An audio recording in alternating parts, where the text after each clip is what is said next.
Have you ever found yourself quietly wondering what truly becomes of a soul that chooses immense darkness? When a tyrant responsible for the suffering of millions, a killer who revels in cruelty, or any individual who unleashes unimaginable pain upon the world draws their final breath, what happens next? Is there an instantaneous moment of divine judgment, a simple verdict of heaven or hell that brings the story to a close? Or, as ancient wisdom has long suggested, is the process far more intricate, a profound and mysterious journey that unfolds beyond the veil of our physical world?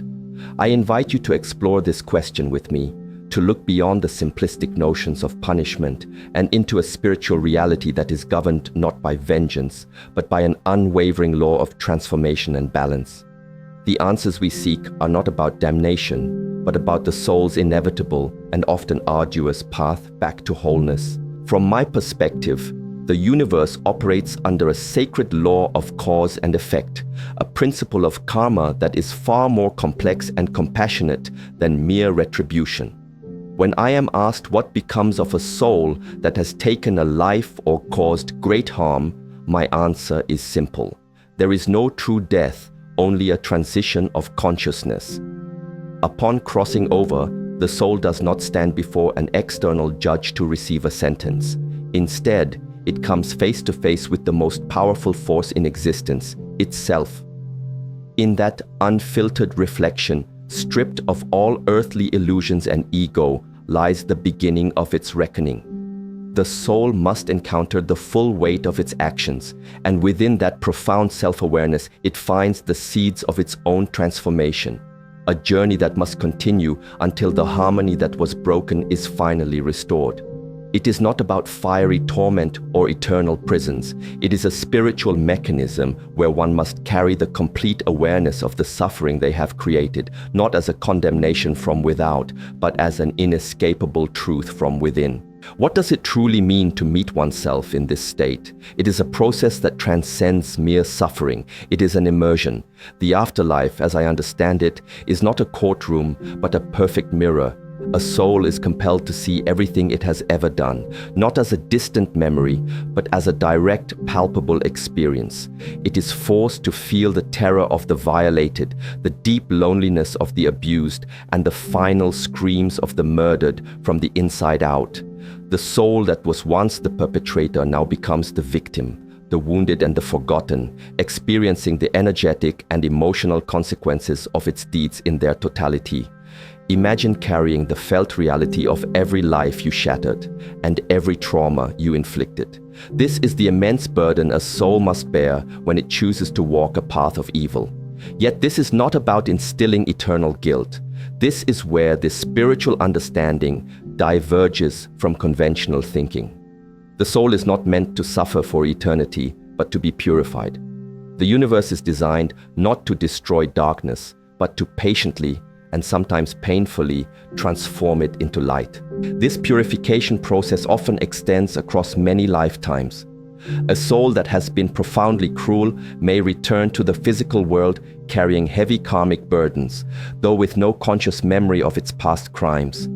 These burdens might manifest as deep inner torment, chronic illness, social isolation, or profound limitations. These are not punishments inflicted by an angry deity.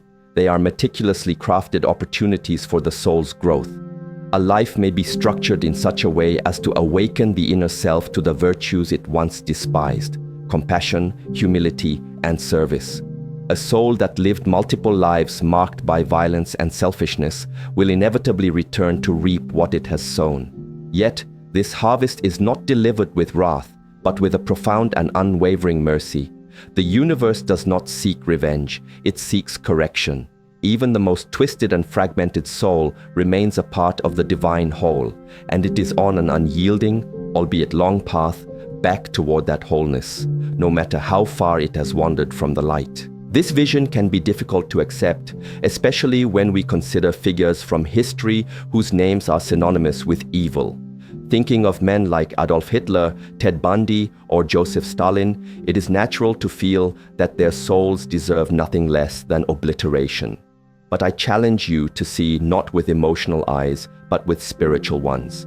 This perspective does not excuse their horrific actions, but places them within a larger cosmic law. In choosing horror, they turn their faces away from the light. However, their souls, the eternal essence of who they are, must eventually return to it. This return is long and agonizing. A soul would likely face the full energetic weight of every life it destroyed, magnified beyond anything we can comprehend on earth.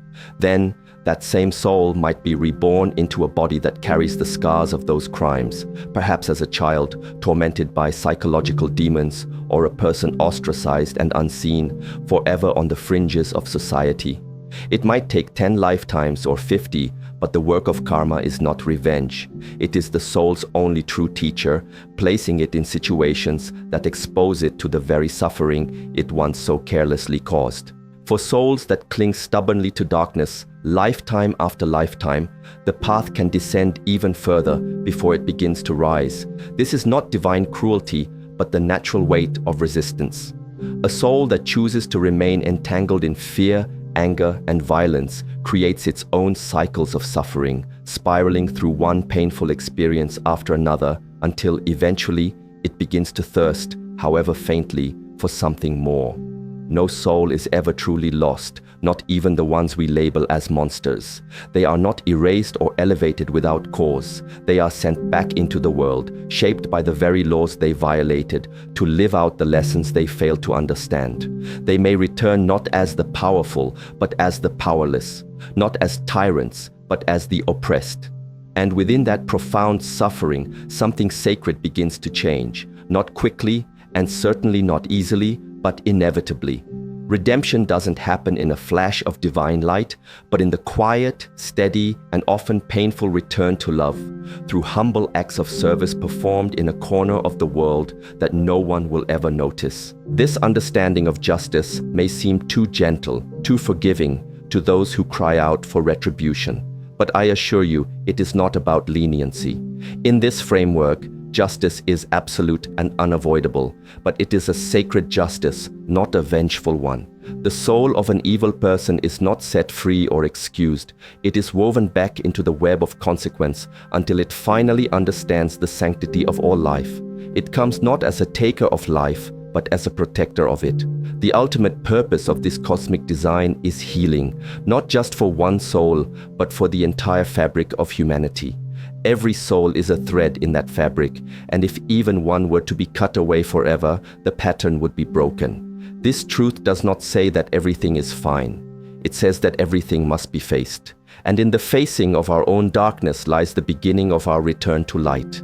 This is why we explore the fate of these souls, not to obsess over their journey, but to be more mindful of our own, so that we may choose in this life to live in a way that aligns with love, compassion, and the light that lives within us all.